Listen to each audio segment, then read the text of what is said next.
يا أيها الذين آمنوا كتب عليكم الصيام. السلام عليكم ورحمة الله وبركاته.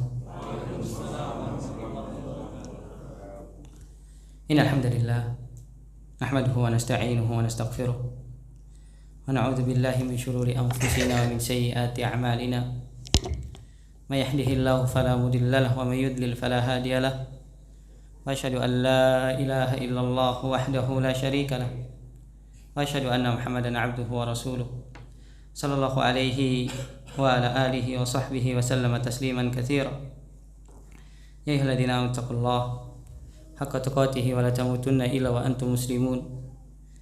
يا أيها الناس اتقوا ربكم الذي خلقكم من نفس واحدة وخلق منها زوجها وبث منهما رجالا كثيرا ونساء واتقوا الله الذي تساءلون به والأرحام إن الله كان عليكم رقيبا.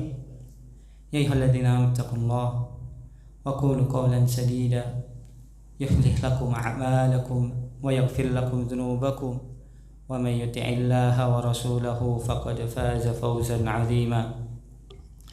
أما بعد فإن أصدق الحديث كتاب الله وخير الهدى هدى محمد صلى الله عليه وعلى آله وصحبه وسلم وشر الأمور محدثاتها فإن كل محدثة بدعة وكل بدعة ضلالة. Kaum muslimin, bapak-bapak kalian serta ibu-ibu jamaah Masjid Al-Iman yang semoga Allah Subhanahu wa taala memberikan kepada kita kasih sayang serta rahmatnya. Alhamdulillah, segala pujian dan sanjungan hanya untuk Allah pencipta kita semua, atas segala karunia, atas segala nikmat Allah Subhanahu wa taala berikan tidak henti-hentinya. Bahkan banyak nikmat yang Allah Subhanahu wa taala berikan tanpa kita minta. Di sini Bapak sekalian, ada yang bangun tidur minta untuk Allah Subhanahu wa taala berikan kembali penglihatan. Ada yang ketika bangun tidur minta Allah Subhanahu wa taala agar bisa menggerakkan seluruh anggota badan. Ada di antara bapak, ibu-ibu yang bangun dari tidurnya meminta agar Allah Subhanahu wa taala memberikan kepada lidah kita agar mudah untuk berbicara. Padahal jamaah sekalian, itu semua merupakan nikmat yang mungkin selama hidup kita tidak pernah memintanya. Menunjukkan jamaah sekalian, karunia Allah Subhanahu wa taala itu sangat banyak, sangat besar kepada seorang hamba. Tentu bagi seorang hamba wajib untuk banyak bersyukur dan memuji Allah Subhanahu wa taala atas nikmat-nikmat yang telah Allah Subhanahu wa taala berikan. Sebagaimana Allah Subhanahu wa taala berfirman, "Wa atakum min kulli ma sa'altumu wa in ta'uddu ni'matallahi la tuhsuha innal insana ladzulum kafar." Allah Subhanahu wa taala berfirman dalam surat Ibrahim, tidak salah sekitar ayat 30. Nah, anak enggak hafal nomor ayat coba. Di halaman kedua terakhir. Di atasnya Allah Subhanahu wa taala menyebutkan, Allah memberikan kepada kalian apa yang kalian minta. Kemudian Allah mengatakan, wa in ta'uddu ni'matallahi la tuhsuha. Ketika kalian mencoba untuk menghitung apa yang Allah Subhanahu wa taala berikan dari nikmat, maka kalian tidak akan mampu menghitung. Kata para ulama, apa yang Allah Subhanahu wa taala berikan kepada kita lebih dari apa yang kita minta. Yang minta saja Allah berikan, bahkan lebih baik. Walaupun terkadang manusia mengatakan, ya Allah, ana sudah minta, tapi tidak Allah Subhanahu wa taala kabulkan. Ketahuilah jamaah, Allah akan berikan yang lebih baik untuk kita. Karena kenapa? Karena nikmat yang Allah berikan kepada kita kebanyakan tidak kita minta, tapi Allah berikan. Makanya Allah menutup ayat, innal insana ladzalumun kafar. Sungguhnya manusia benar-benar banyak sekali kezalimannya dan juga banyak sekali mengingkari nikmat yang Allah Subhanahu wa taala berikan kepadanya. Salawat dan salam kita curahkan kepada baginda Nabi Muhammad sallallahu alaihi wa ala alihi wasallam, Nabi dan Rasul yang Allah Subhanahu wa taala utus di akhir zaman dengan membawa risalah Islam yang penuh dengan kasih sayang. Wa ma arsalnaka illa rahmatan lil alamin. Tidaklah kami mengutusmu wahai Rasulullah sallallahu alaihi wa ala alihi wasallam kecuali sebagai rahmat, kasih sayang untuk seluruh alam semesta. Semoga Allah Subhanahu wa taala mencurahkan kepada beliau banyak sekali salawat dan salam sebanyak orang-orang yang mengingat untuk memberikan salawat kepada beliau sallallahu alaihi wasallam, dan sebanyak pula orang-orang yang lupa untuk memberikan salawat dan salam kepada beliau sallallahu alaihi wa ala alihi wasallam. Di antara kasih sayang beliau jamaah sekalian, syariat ini bisa sampai di negeri kita. Kalau kita mau merenungkan jamaah, jarak antara Mekah dan Madinah dengan negara kita berapa puluh atau berapa ribu meter jemaah. Ini insyaallah Bapak sekalian, ada yang pernah melaksanakan haji atau umrah, pernah lihat di pesawat Pak berapa jaraknya, atau di Google Pak?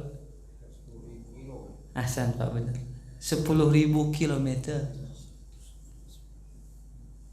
Kalau naik pesawat ya sekitar 10 jam Pak. Soalnya 10 jam di atas pesawat.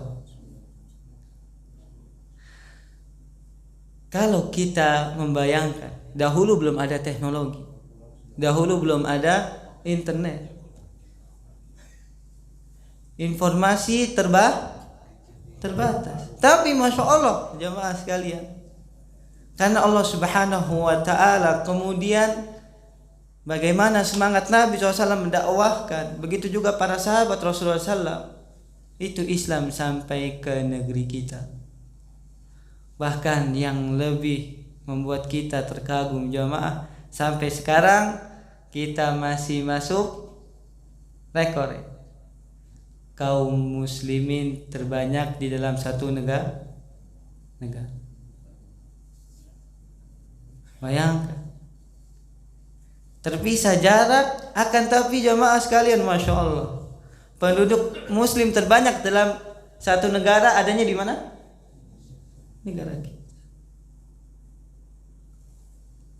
Maka jamaah sekalian, ini merupakan hidayah yang terbesar, nikmat yang teragung yang didapatkan oleh seorang manusia ketika dia bisa mendapatkan dan merasakan nikmatnya berada di dalam agama Islam yang mulia.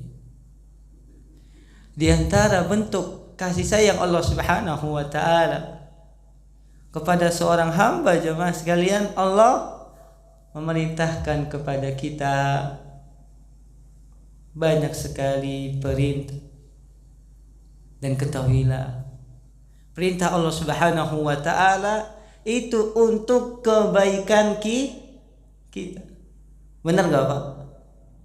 Apakah Allah butuh dengan sholat kita?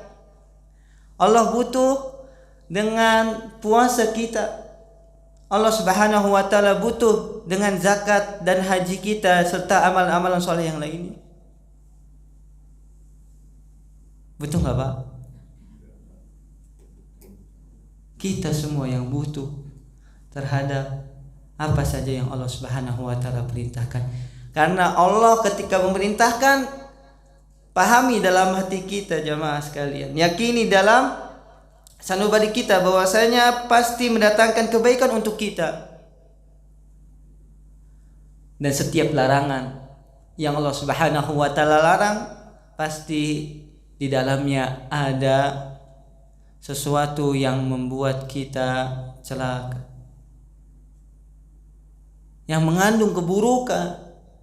Makanya Allah Subhanahu wa ta'ala larang. Di antaranya yang Allah Subhanahu wa ta'ala perintahkan adalah apa Pak? Adalah ibadah puasa. Makanya di ayat 183 dalam surat Al-Baqarah, Allah memanggil orang-orang yang beriman. Dan anak kembali tegaskan bahwasanya Allah memanggil, bukan Allah Subhanahu wa ta'ala membutuhkan hal tersebut, tapi Allah memanggil agar orang-orang yang beriman kembali membuka hatinya sebelum membuka pendengarannya. Agar Allah Subhanahu wa ta'ala memanggil orang-orang yang beriman, karena orang-orang yang beriman mereka adalah orang-orang yang paling cepat memenuhi panggilan Allah Subhanahu wa ta'ala. Makanya Allah panggil, ya ayyuhalladzina amanu kutiba alaikumusiyam,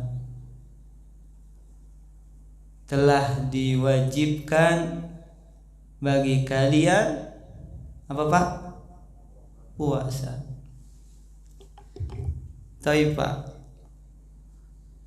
tema kita agar puasa lebih bermakna. Apa makna puasa Pak? Siapa yang tahu?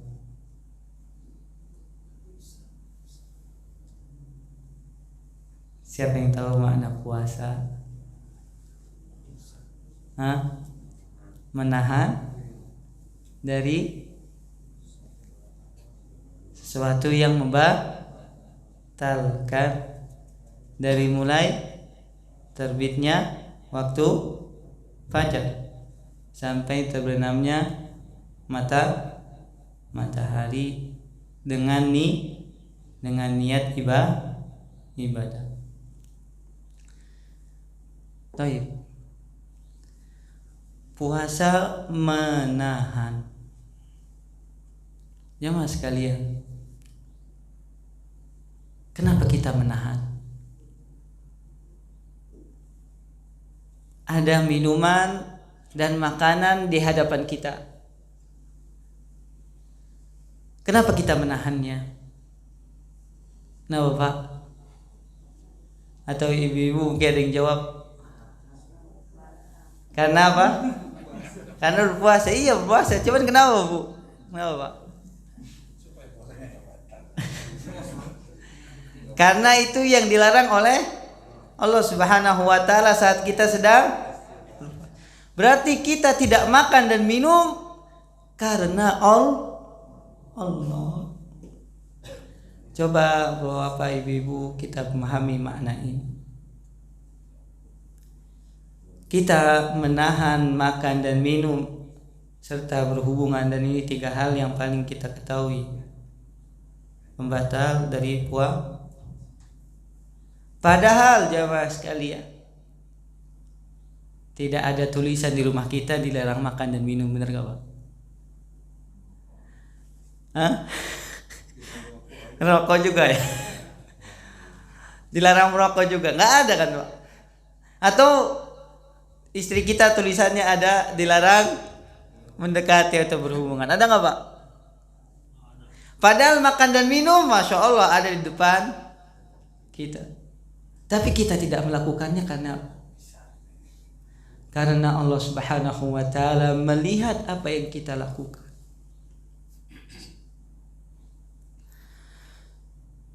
Ana tanya kepada bapak-bapak, ibu-ibu sekalian, makan, minuman tentu yang halal ya. Begitu juga berhubungan dengan istri. Apakah sesuatu yang diharamkan?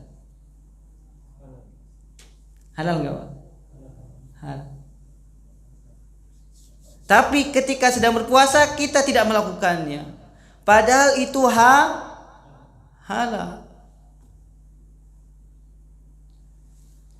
Kita tidak melakukannya karena Allah Subhanahu wa ta'ala melihat kita. Maka yang pertama, agar puasa kita bermakna, Allah ingin melatih kita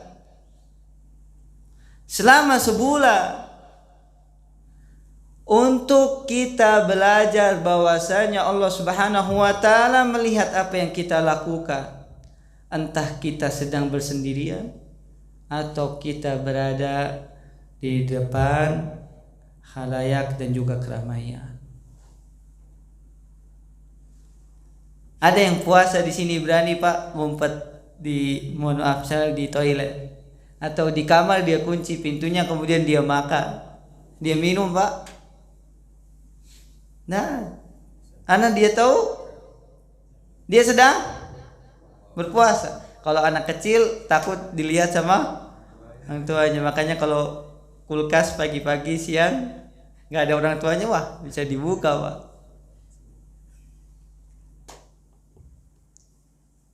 Kalau yang halal saja jamaah sekalian, kita bisa meninggalkannya karena Allah melihat apa yang kita lakukan, maka tentu yang haram seharusnya kita bisa lebih menjauhkan. Benar nggak Pak? Sudahkah puasa yang telah kita lakukan? Di sini mohon maaf Pak, boleh saya tanya, siapa yang paling tua umurnya? Masya Allah. Siapa Pak namanya Pak? Pak siapa? Pak Zainab. Masya Allah. Umurnya berapa Pak? Barakallahu fiik. 76. Masya Allah. Semoga Allah berkahi umur beliau. Semoga Allah Subhanahu wa ta'ala menjaga beliau di atas ketaatan, dan semoga kita semua akan bertemu dengan bulan Ramadan pada pertemuan yang akan datang. Nanti mungkin sudah 70 tahun Pak ya puasa. Masya Allah. Lebih. Mungkin dari umur 5 tahun beliau sudah puasa. Insya Allah nikmat Pak. 70 tahun melaksanakan puasa. Nikmat sekali.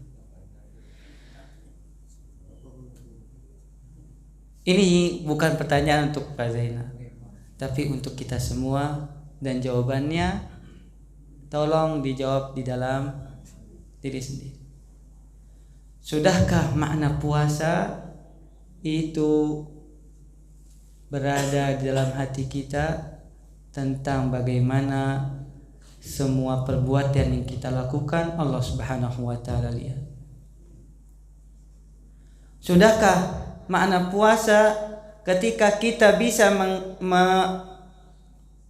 menahan dari sesuatu yang halal karena Allah mengawasi kita? Sudahkah dalam kehidupan kita mampu meninggalkan sesuatu yang diharamkan oleh Allah Subhanahu wa ta'ala?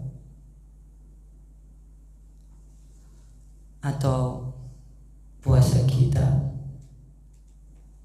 hanya puasa untuk mengurangi beban dari perintah Allah Subhanahu wa ta'ala? Atau puasa kita hanya kita anggap kebiasaan? Atau puasa kita hanya ikut-ikutan? Bulan puasa Semua orang muslim berpuasa, kita ikut puasa. Padahal ada makna yang sangat agung dari puasa seseorang, jemaah sekalian, yaitu puasa dari hal-hal yang diharamkan oleh Allah Subhanahu wa taala, bukan hanya di bulan Ramadan, tapi di seluruh kehidupan kita.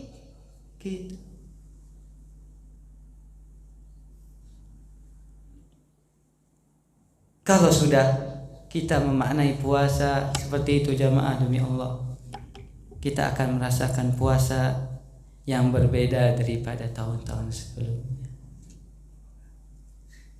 Bisa dipahami jamaah yang pertama, agar puasa kita lebih bermakna. Yang kedua, Allah mengatakan,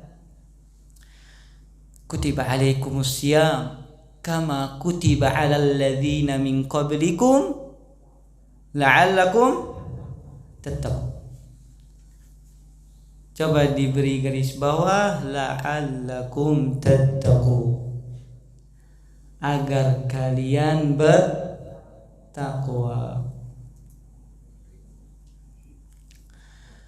Allah tidak mengatakan perintah puasa selama 1 bulan penuh di bulan Ramadan agar kalian merasakan lapar.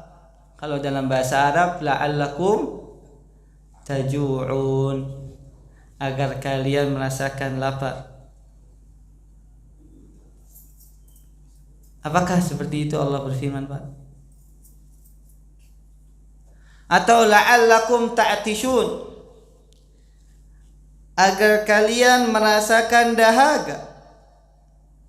Ayatnya benar gak, Pak? Kutiba alaikumus syiyam kama kutiba alal ladzina min qablikum la'allakum ta'tishun, la'allakum tattaqun.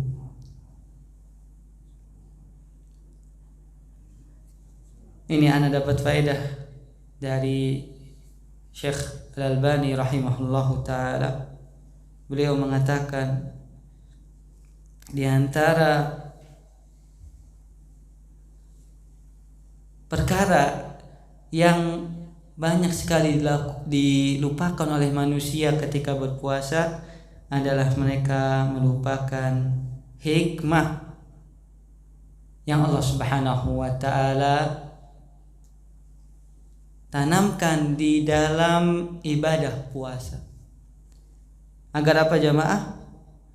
Agar kita menjadi orang-orang yang bertakwa, bukan menjadi orang-orang yang menahan lapar dahaga saja.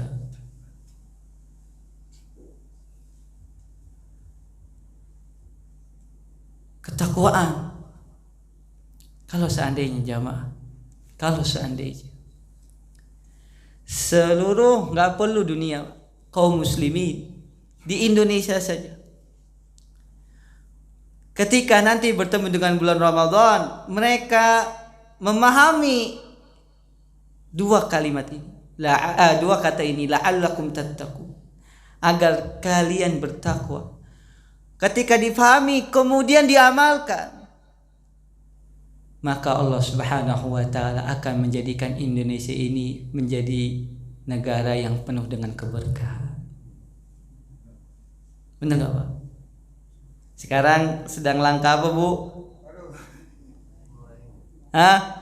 Minyak goreng ya. Barusan Anang lihat di status teman, gorengan ganti rebusan, Pak. Jadi jualan gorengan, nggak tahu nih di Ramadan nanti ada gorengan atau ganti rebusan. Karena minyak semakin langka. Jamaah, durian sawit, masya Allah, di mana-mana, maksudnya di daerah Sumatera ya, banyak sekali, berhektar-hektar ya. Tapi kenapa langka, jamaah?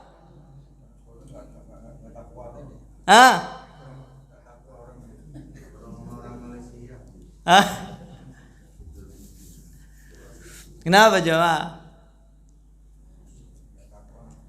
Karena mungkin Allah hilangkan keberkahan di dalam negara kita. Nggak usah nyalain pemerintah, jemaah. Nggak usah nyalain pemerintah.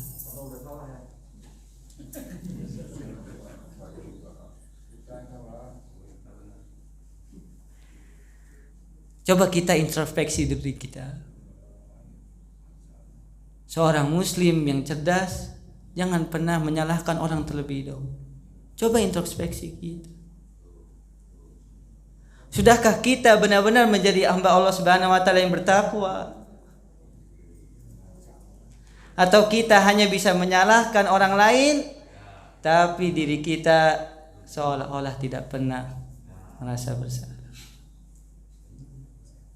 Padahal Allah Subhanahu wa taala berfirman, "Walau anna ahlal qura amanu wattaqau lafatahna 'alaihim barakatim minas sama'i wal ardh walakin kadzdzabu fa akhadnahum bima kanu yaksibun." Lagi-lagi anak enggak hafal nomor ayatnya, yang penting dalam surat Al-A'raf ayat 90-an. Kalau seandainya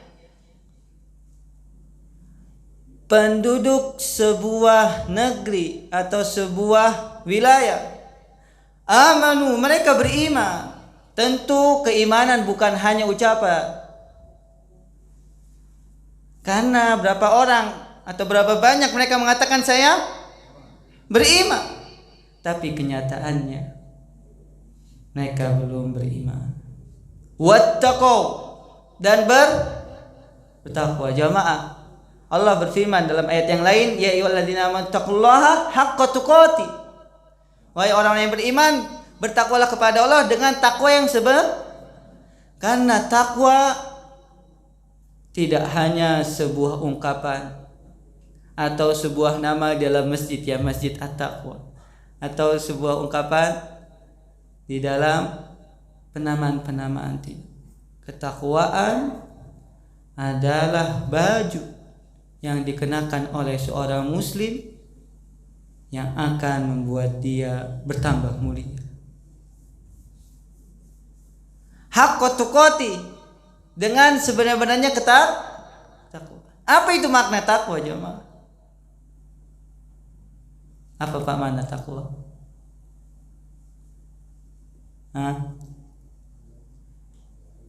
Biar menjalankan perintah, menjauhi larangan. Itu makna takwa yang paling mudah. Sudahkah kita, Pak, melakukannya? Sudahkah puasa yang kita lakukan mungkin 40 kali, 50 kali, 60 kali sudah menjadikan kita hamba-hamba Allah Subhanahu wa taala yang bertakwa? Atau puasa kita hanya menahan lapar dan dahaga tanpa kita mengerti akan maknanya?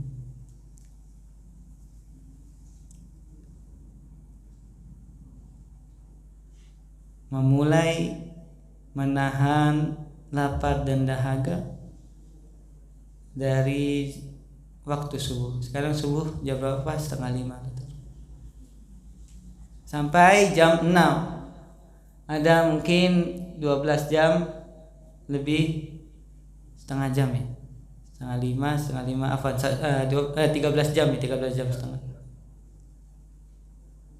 Kita hanya menahan lapar dan dahaga dan berhubungan. Kemudian kita keluar dari bulan Ramadan, hilang makna ketakwaan di dalam hati kita, hilang makna ketakwaan dalam kehidupan kita. Ditakutkan jamaah sekalian, kita masuk ke dalam hadis Nabi sallallahu alaihi wasallam, dan hadisnya sahih. Rubba shaimin laisa lahu min siyamihi illa al-ju'i wal 'atash.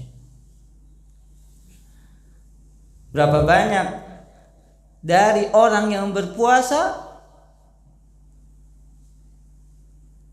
mereka hanya mendapatkan lapar dan dahaga saja.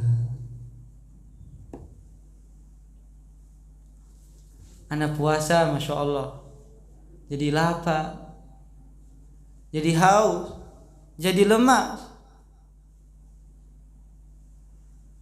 Tapi ketika orang-orang mendapatkan bagian dari puasanya, kita gigit jari jemaah. Puasa kita tidak ada harganya di sisi Allah Subhanahu wa taala. Mau jemaah? Sudah sebulan menahan lapar dan dahaga, ternyata kita tidak mendapatkan apa-apa di sisi Allah Subhanahu wa taala, sungguh merugi. Karena puasa kita ternyata hanya puasa untuk menahan lapar dan dahaga, tidak membuat kita menjadi orang yang bertakwa kepada Allah Subhanahu wa taala. Padahal sebutkan dalam hadis riwayatkan oleh Imam Bukhari dari sahabat Abu Hurairah radhiyallahu taala anhu, Nabi sallallahu alaihi wasallam pernah bersabda, Allah Subhanahu wa taala berfirman. Jadi ini adalah hadis qudsi. Kullu amali ibni Adam yudha'afu ila asyrati amsalha ila 700 dhifin illa as-sawm fa innahu li wa ana ajzi bihi yad'u shahawatahu wa ta'amahu min ajri. Allah Subhanahu wa taala berfirman, setiap amalan Bani Adam, kita semua anaknya Nabi Adam akan dilipat gandakan amalannya 10 sampai 700 kali lipat. Illa shaum, kecuali apa Pak?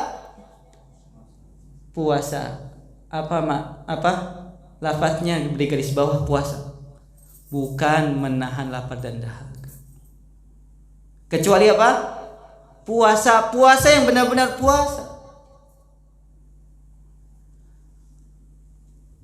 Fa innahu li, karena dia berpuasa untukku, wa ana ajzi bihi, dan aku yang akan memberikan balasannya. Jemaah, mungkin di antara kita atau di antara kaum muslimin yang ketika dia berpuasa 1 hari saja, Allah berikan ganjaran 1 juta kali lipat. Bahkan Allah bisa membalasnya 10 juta kali lipat. Bahkan ada yang berpuasa, 1 puasanya Allah kasih seperti dia berpuasa 1 miliar kali. Karena kata para ulama, kalau Allah yang akan membalas, tidak ada apa-apa, tidak ada batasnya. Kalau bahasa sekarang, unlimited. Pak, kalau seandainya pahala orang yang berpuasa unlimited, namun saat kita melihat orang-orang mendapatkan pahala puasa, ternyata puasa kita nol. Rugi nggak Pak? Allah rugi. Rugi sekali Pak. Orang sedang mendapatkan, Masya Allah, pahala puasa dari Allah Subhanahu wa taala, bahkan disebutkan dalam riwayat yang lain bisa mengalahkan seorang yang berjihad kemudian mati syahid derajatnya karena bertemu dengan bulan Ramadan. Tapi yang kita dapatkan hanya lapar dan dahaga saja. Maukah kita seperti itu jemaah? Tentu tidak. Maka agar puasa kita lebih bermakna, yang kedua apa tadi Pak? Jadilah puasa kita agar kita keluar dari bulan Ramadan menjadi insan yang bertakwa kepada Allah Subhanahu wa taala. Saat dipanggil oleh Allah Subhanahu wa taala, kita orang yang paling terdepan melakukannya. Enggak usah tanya, ya Allah kenapa harus begini? Enggak usah tunda dulu, nanti aja. Ketika diperintahkan untuk menegakkan sunnah Nabi Shallallahu Alaihi Wasallam, apa yang Allah Subhanahu Wa Taala perintahkan, apa yang Rasulullah SAW perintahkan, kita orang yang paling pertama melakukannya. Gak usah tanya, ya Allah nanti aja, ya Allah ana belum siap. Itu bukan ciri orang yang bertakwa. Kalau Allah Subhanahu Wa Taala dan Rasulnya larang, maka kita orang yang paling pertama menjauhinya, jemaah. Agar kita benar-benar memiliki makna di dalam puasa kita. Yang ketiga, jemaah, membuat tahun ini atau puasa yang sebentar lagi kita sambut lebih bermakna adalah mempelajari fikih-fikih puasa. Benar Pak, kita insya Allah sudah sering mendengar tentang fikih puasa, tapi tentu ada beberapa hal yang terkadang terlewat ya, karena puasa yang wajib itu setahun sekali, yaitu di bulan Ramadan yang wajib ya Pak. Bukan, kalau yang sunnah Masya Allah setiap minggu kita bisa melakukan. Kita coba kembali membuka lembaran-lembaran pembahasan tentang fikih puasa, terutama ya yang membuat kita lebih bermakna dalam puasa adalah sunnah puasa.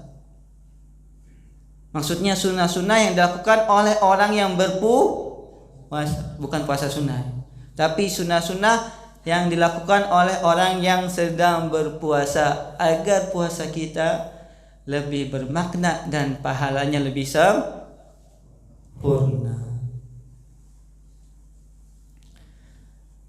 Di antara Pak sunnah yang bisa dilakukan oleh seorang yang berpuasa adalah, jamaah sekalian, kita berpuasa mengikuti arahan pemerintah. Karena Nabi Shallallahu Alaihi Wasallam menjadikan keputusan dimulainya puasa itu mengikuti apa? Pemerintah. Sumu li ru'yatihi wa aftiru li ru'yatihi. Berpuasalah kalian dengan melihat, dan alhamdulillah pemerintah menggunakan ru'yah ketika memutuskan untuk dimulainya bulan Ramadan atau bulan puasa. Maka kita ikuti pemerintah, jamaah sekalian, ketika mereka memutuskan kapan dimulainya bulan Ramadan dan kapan berakhirnya bulan Ramadan. Yang kedua, di antara sunnah yang sepatutnya dilakukan agar puasa kita lebih bermakna dan sempurna adalah menyegerakan berbuka. Apa Pak? Menyegerakan berbuka dan mengakhirkan sahur.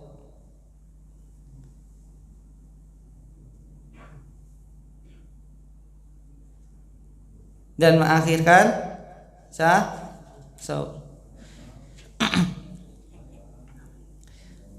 Dalam hadis yang sahih diriwayatkan oleh Imam Tirmidzi,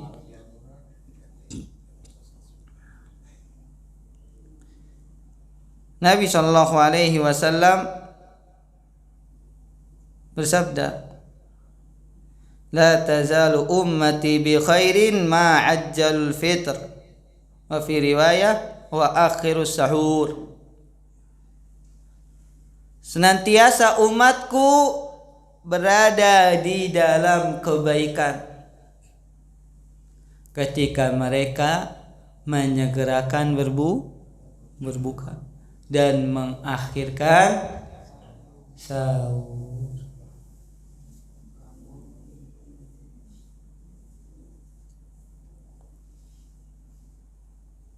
Jamaah sekalian yang mati Allah Subhanahu wa ta'ala, ketika Nabi SAW mengatakan senantiasa umatku berada dalam kebaikan, ini yang mengatakan siapa? Rasulullah Sallallahu Alaihi Wasallam. Pasti jujur nggak Pak? Pasti benar nggak? Nggak mungkin berdusta. Kita kalau ingin berada dalam kebaikan, maka hendaknya bersegera dalam berbuka saat matahari terbenam, bukan saat azan maghrib. Karena terkadang ada beberapa muadzin itu mengakhirkan azan.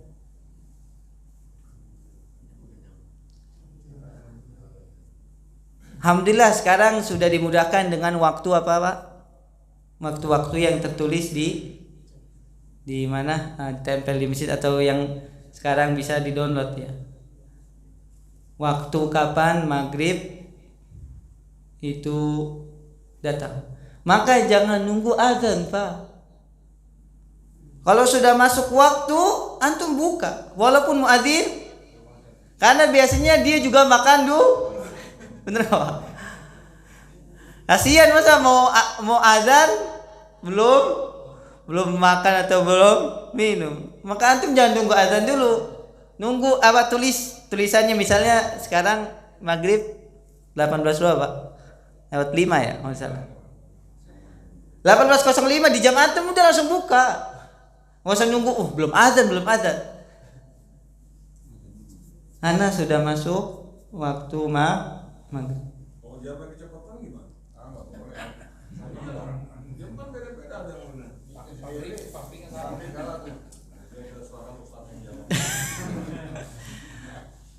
Pak, kalau berangkat kerja atau waktu masuk kerja biasanya tepat gak jamnya?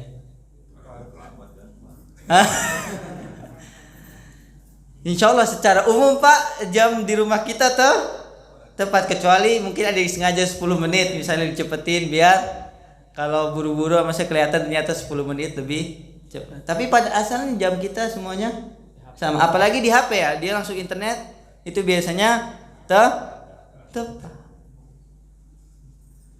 Maka jamaah, di antara bentuk kita akan mendapatkan puasa yang lebih sempurna dan bermakna adalah mengikuti petunjuk Nabi SAW. Menyegerakan apa? Berbuka. Walaupun muadzin di masjid ini belum ada, atau di TV belum. Kalau TV biasanya tepat sih. Kalau TV belum ada. Paham di sini jamaah? Wa akhirus sahur, dan mengakhirkan sahur.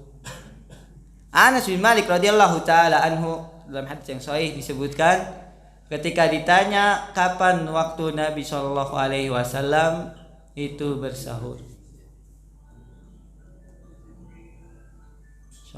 Itu suara apa, Pak?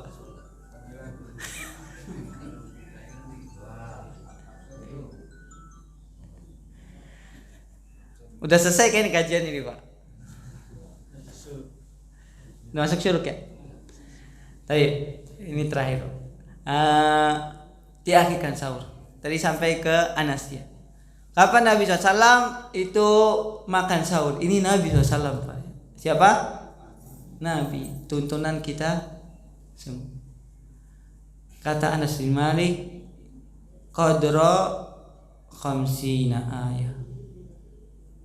Sekedar membaca 50 ayat. Karena dahulu belum ada jam Pak. Jadi patokannya dengan ibadah. Di antaranya dengan bacaan Al-Quran. Tapi baca Al-Quran 50 ayat dengan bacaan yang fasih tentunya. Paling berapa menit sih Pak? 15 menit lah.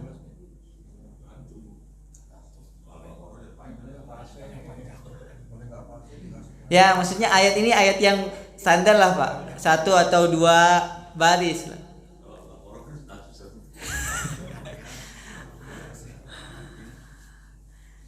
Ya kalau dikira-kira lah 15 menit 20 menit. Bahkan ada ulama yang mengatakan 10 menit. Sedangkan di negara kita tulisan apa Pak? Imsak itu 10 menit sebelum subuh. Udah nggak, katanya sudah harus menahan dari pembatal puasa. Padahal baginda Nabi kita Muhammad sallallahu alaihi wasallam justru 10 menit terakhir atau 15 menit terakhir beliau baru bersahur. Ini bukan anak Pak ya, yang melakukan Nabi kita yang mulia Nabi Muhammad sallallahu alaihi wa alihi wasallam. Ini ada tambahkan, maksudnya ketika masuk waktu syuruk agar kita bisa sholat tambah 10 menit lagi, jadi sabar Pak. Atau bukan pertanyaan? Pertanyaan aja. Sudah kita tutup. Tadi paling tidak ini ya sunnah yang harus dikerjakan agar puasa kita bermakna adalah menyegerakan berbuka dan mengakhirkan sahur. Semoga Allah Subhanahu wa taala memberkahi bulan Sya'ban di tahun ini, dan semoga Allah Subhanahu wa taala mempertemukan kita dengan bulan Ramadan yang sebentar lagi kita akan sambut kedatangannya, mungkin sekitar 12 atau 13 hari lagi ya, karena sekarang tanggal 17 Sya'ban. Hadallahu ta'ala alam wa sallallahu alaihi wa baraka ala nabiyina Muhammadin wa ala alihi wasallam. Mudah-mudahan bermanfaat. Mungkin ada satu atau dua pertanyaan, dipersilakan. Silakan Bapak-bapak, Ibu dan yang ditanyakan.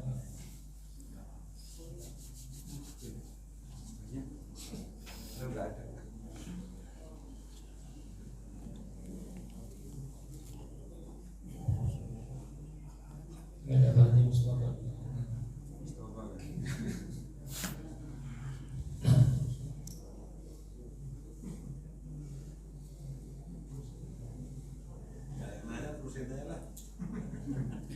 Ada pertanyaan. Sudah. Ya, ada soal. Yang pertama, apakah kalau ada orang yang bermimpi mimpi berhubungan di siang hari membatalkan puasa? Nah, hamba sekalian ya, Allah Subhanahu wa taala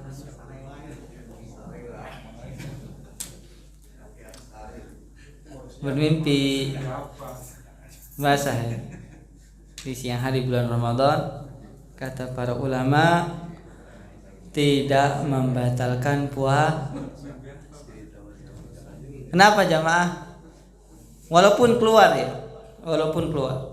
karena itu bukan kuasa atau keinginan kita. Benar nggak Pak? Ada di sini yang mimpi, masya Allah bisa disetting. Jadi sebelum tidur, ana insya Allah mau mimpi ini itu.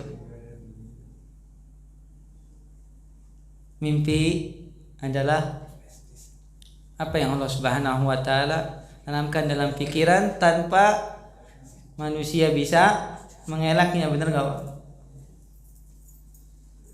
Maka Allah taala alam, sebagaimana jawaban para ulama, ketika mimpi berhubungan atau mimpi basah di bulan Ramadan, di siang hari bulan Ramadan, maka silahkan dilanjutkan puasanya dan tidak batal walaupun keluar air mani. Allah taala. Kalau mandi tetap karena keluar mani, namun tidak batal puasanya. Itu Pak, ada yang dari ibu-ibu, ada yang tolong kertas.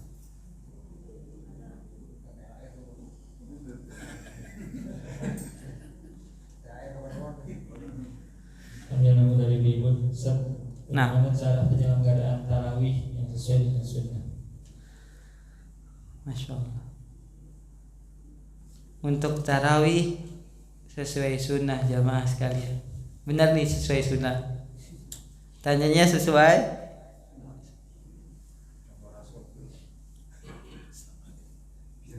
Siap nggak nih lakukan?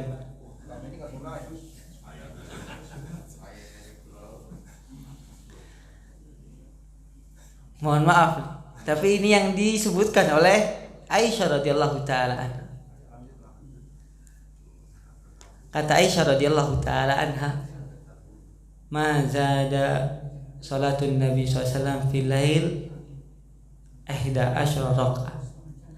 La tas'aluna an tuliha wa husnihinna." Baginda Nabi Muhammad SAW itu sholat malam di bulan Ramadan atau selain bulan Ramadan tidak lebih dari 11 rakaat. Berarti yang pertama sholat malamnya Nabi 11.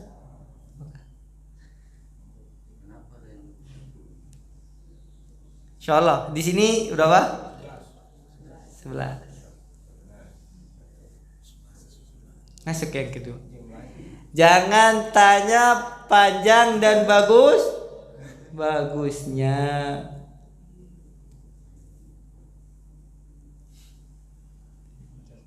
Kenapa nggak usah ditanya, Pak? Biasanya kalau udah ngomong seorang jangan ditanya lagi, berarti apa? Udah jelas panjangnya.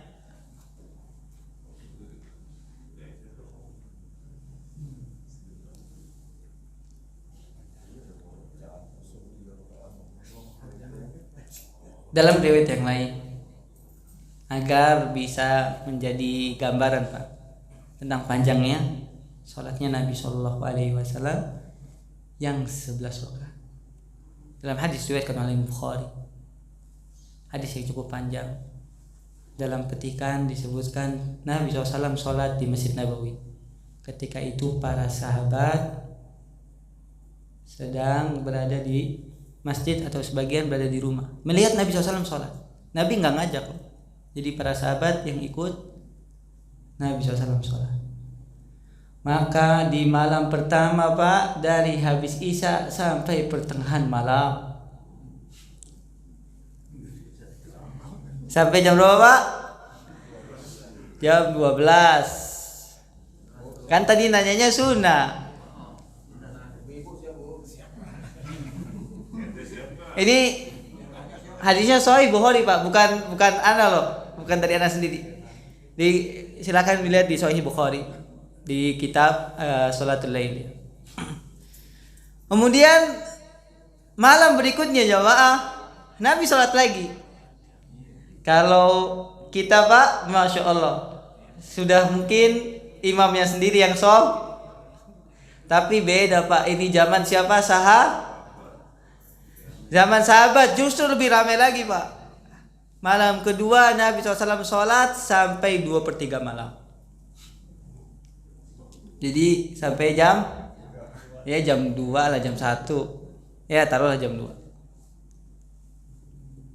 Dari habis Isya.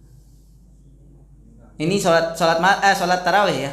Karena lagi pembahasan sholat tarawih di Sahih Bukhari itu. Hari yang ketiga Pak, Nabi Shallallahu Alaihi Wasallam sholat dari habis Isya sampai sahabat mengatakan kitna an la natasahar, kami takut kami tidak bersahur. Berarti jam berapa Pak? Ya mungkin jam 4. Dan ketika itu yang taliul masjid, bukan pada kabur jamaahnya Pak, justru semakin penuh Masjid Nabawi. Karena ini zaman siapa? Kalau zaman sekarang baru alif lam mim. Wah, udah Al-Baqarah ini. Ada apa anekdot Pak ya?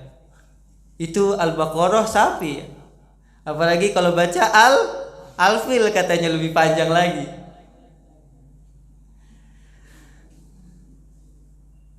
baru sejam saja sudah mulai kita nggak tahan.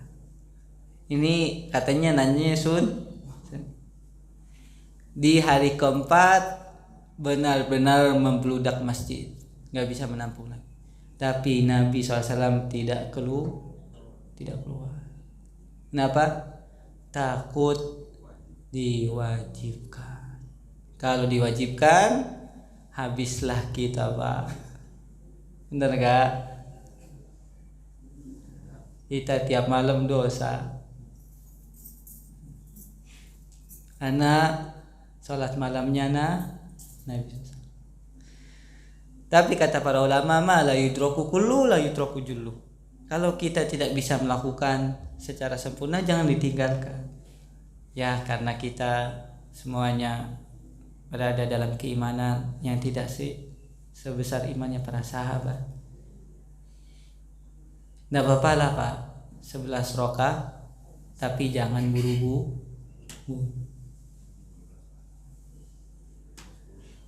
Pak, sholat malam di bulan Ramadan berapa kali sih? Ya kalau seluruh malam ya 29. Antum hidup di dunia atau hidup setahun berapa hari dari 29? 200 berapa? 365. Berarti 300 dikurang 365 dikurang 29 malam. Hah? 330? Pak, masa kita nggak bisa menyediakan waktu hanya sebulan untuk sholat malam di bulan Ramadan, padahal keutamanya sangat besar. Man qoma Ramadana imanan wa ihtisaban ghufira lahu ma taqaddama min dzambi. Siapa yang melaksanakan sholat malam di bulan Ramadan dengan penuh keimanan dan pengharapan bala, Allah akan mengampuni dosa kita. Kita bersabar sedikit ya, Ma. Hanya 29 hari. 29 hari itu enggak kerasa. Makanya Allah mengatakan ayyaman ma'dudat, hari-hari yang berbilang. Enggak kerasa, Pak. 1 bulan itu enggak kerasa. Tapi paling tidak 1 bulan itu kita berletih, Pak. Agar kita diampuni oleh Allah Subhanahu wa taala. Benar enggak, Pak? Ya paling enggak sejam lah. Kuat enggak sejam? Atau 1 juz, Masya Allah. Di Masjidil Haram sampai sekarang Masya Allah istiqomah ya. 1 malam 1, kecuali kemarin pas corona memang tidak sampai 1 juz ya. Tapi sekarang sudah mulai kembali lagi normal alhamdulillah. Dan siapa yang memiliki kelebihan tentu bisa berangkat umroh ya jamaah, karena keutamaan berangkat umroh di bulan Ramadan seperti berhaji bersama Nabi SAW. Allah Ta'ala. Dari ibu. Mana yang lebih utama, menjawab adzan ini waktu puasa, menjawab adzan maghrib maksudnya, dan berdoa saat berbuka puasa, karena 2 waktu mustajab buat berdoa. Pas adzan maghrib Ramadan. Nah, tentang doa ketika berbuka puasa, Allah Ta'ala alam, sependek pengetahuan anak yang lemah, hadisnya lemah. Likulli shaimin likulli fitrin lishaim da'watun mustajab. Setiap orang yang berpuasa saat dia berbuka ada waktu hadisnya dhaif, hadisnya lemah.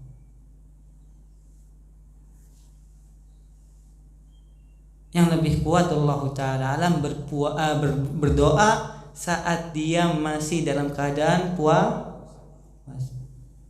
Karena dalam hadis yang sahih riwayatkan oleh Imam Tirmidzi, Nabi sallallahu alaihi wasallam bersabda, "Salasu da'awatin la turad." 3 doa yang tidak akan ditolak, di antaranya da'watul shaim, doanya orang yang sedang berpuasa. Maka tentu waktu ini lebih panjang, benar enggak, Pak? Dari habis subuh sampai sebenarnya matahari. Itu waktu yang mustajab sebenarnya. Saat kita sedang Maka Allah Ta'ala dalam jawabannya tentu yang lebih utama menjawab adzan. Walaupun ada beberapa ulama yang mensahihkan hadis ini, karena mensahihkan dan mendoakan itu ijtihad ya. Tetap menjawab adzan lebih utama, karena kata para ulama menjawab adzan itu adalah waktu yang sempit sekali, Pak. Maka kita utamakan menjawab adzan, dan kalau ibu lebih memilih pendapat hadisnya adalah hadis yang hasan atau sahih, maka doanya setelah menjawab adzan. Allah Ta'ala. Ada lagi Pak, satu lagi. Takutnya udah siangan tuh. Ini kalau ada suami istri malamnya berhubungan kemudian terus sampai lewat subuh belum mandi,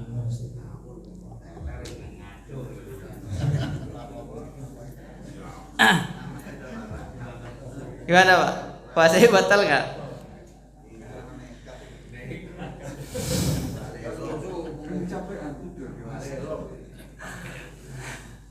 Nah Pak, kalau belum sempat mandi tidak apa-apa. Yang penting jangan sampai berhubungannya pas waktu subuh. Kalau misalnya ketiduran belum mandi, jangan sampai ketiduran sholat subuh gara-gara sesuatu yang halal malah melewatkan sesuatu yang diwajibkan. Puasanya tetap sah, namun jangan sampai terlewat sholat subuh.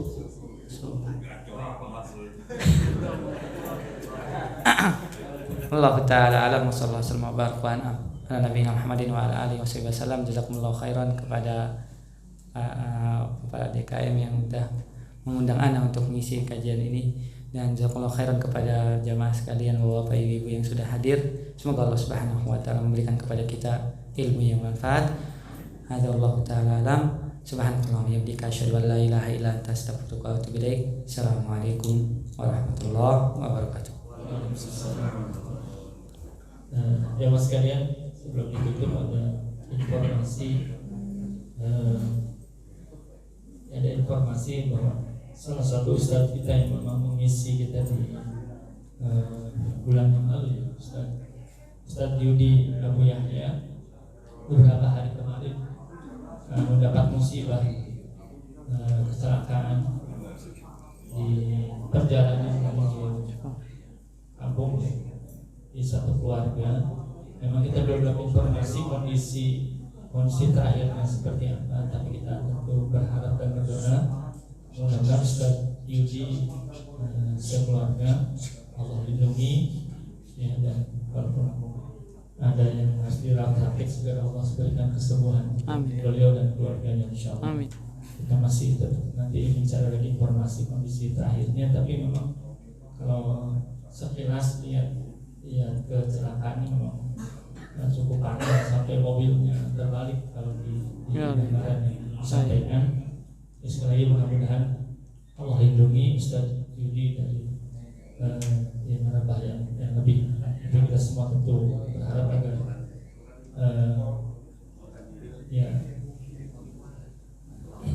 karena memang salah satu juga yang insya Allah nanti di bulan Ramadan akan kita minta salah satu waktunya untuk menjadi imam tarawih itu sendiri maksudnya.